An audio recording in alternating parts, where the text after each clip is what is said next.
দেখো, আমরা বীজগণিতের রাশিকে আমরা প্লাস মাইনাস ইনটু এবং ডিভিশন, প্লাস মাইনাস ইনটু এবং ডিভিশন, এটা আমরা পড়বো কীভাবে?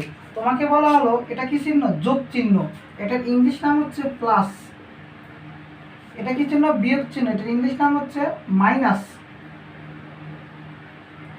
কি বলা হয়? মাইনাস। এটা কি চিহ্ন? গুণ চিহ্ন। এটাকে ইংলিশে বলা হয় মাল্টিপল। এটা হচ্ছে ভাগ চিহ্ন, এটাকে বলা হয় ইংলিশে ডিভিশন। কি বলা হয়? ডিভিশন। এখন দেখো, এই যে মাল্টিপল, মাল্টিপলকে আমরা ইংলিশে ইনটু বলতে পারি। কি বলতে পারি? Into. Into plus minus multiple বা ইনটু ভাগকে বলা হয় ডিভিশন। ভাগকে কি বলা হয়? ডিভিশন। এখন আমরা এটা পড়ার জন্য তোমাকে যদি বলা হয় যে এক্স চলক, কি বলা হলো? এক্স চলক ওয়াই চলক, এক্স চলক বিয়োগ ওয়াই চলক, এক্স চলক এটা গুণ ওয়াই চলক, আবার এক্স চলক। তো দেখো তো এখন আমরা এটাকে পড়বো কিভাবে? এক্স প্লাস ওয়াই, কি বলবো? এক্স প্লাস ওয়াই, তারপরে আবার এক্স মাইনাস ওয়াই, তারপরে কি বলবো? এক্স ইন্টু, কি বলবো এটা? এক্স ইন্টু ওয়াই, তারপরে এটা কি বলবো? X division. কি বলবো? ডিভিশন, এক্স ডিভিশন ওয়াই, অর্থাৎ এক্স ভাগ Y, X plus Y, X minus Y, X into Y, X division Y. এটা আমাদের বীজগণিত রাশিতে পড়ার নিয়ম। আমরা বীজগণিত যে রাশিগুলো দেখতে পাবো এটা আমরা এইভাবে পড়বো। আবার আমরা পাওয়ারের ক্ষেত্রে পড়ার জন্য উলটপালট করি। পাওয়ারটা দেখো, পাওয়ারের ক্ষেত্রে আমরা এইভাবে পড়বো যে অনেক সহজ লাগবে। তো বলা হলো তোমাকে এক্স চলক, কি বলা হলো? এক্স চলকের কথা বলা হলো। X to the power, X এর উপর এম দিলাম। কি দিলাম? এক্স এর উপর এম। তাহলে এটাকে আমরা পড়বো কিভাবে? এক্স লেখা আছে, এক্স লিখবো x to the power, x to the power যেটা আছে সেটাই, x to the power m যেটা আছে সেটাই, x to the power m. Then তোমাকে বলা হলো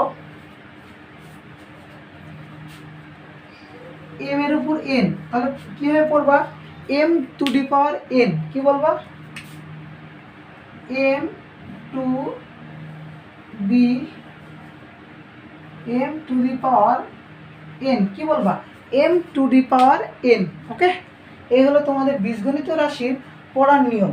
অথবা তোমাদের জন্য আরেকটা দেখো যে এক্স এর উপর 2 লেখা আছে, আমরা কি বলবো? X square. কি বলবো? X square, x square. কি বলবো?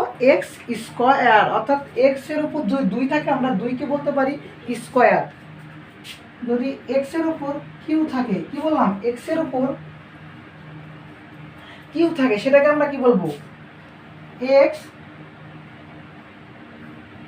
ঘন, অথবা আমরা বলতে পারবো এক্স কিউ। কি বলবো? এক্স কিউ, এক্স ঘন, অথবা কি বলবো? X q. Okay, x q অথবা x to the power q, অথবা কি বলতে পারি? X to the power, x to the power q. কি বলতে পারি? X to the power Q.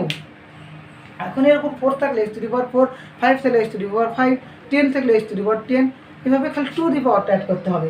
এটাকে 3কে বলা হয় কিউ, 2কে বলা হয় স্কোয়ার। আর 2টা দেখো, যদি কখনো এইভাবে থাকে, অর্থাৎ এক্স এর ওপর রুট থাকে, এটাকে কি বলা হয় জানো? এটাকে বলা হয় রুট। কি বলা হয়? এক্স রুট বলা হয়। এক্স রুট, রুট কথার বাংলা কথা হচ্ছে বর্গমূল। কি বলা হয়? বর্গমূল। এটাকে বলা হয় রুট। কি বলা হয়? রুট, অর্থাৎ বর্গমূল। এক্স রুট অর্থাৎ এক্স রুট বা এক্স এর উপর বর্গমূল। অথবা এইভাবে থাকতে পারে,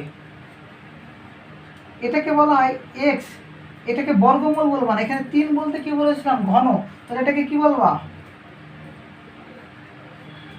এক্স ঘনমূল, এক্স ঘনমূল। এই হলো তোমাদের বীজগণিত রাশিতে পড়ার নিয়ম। এরপরে রয়েছে সূচক,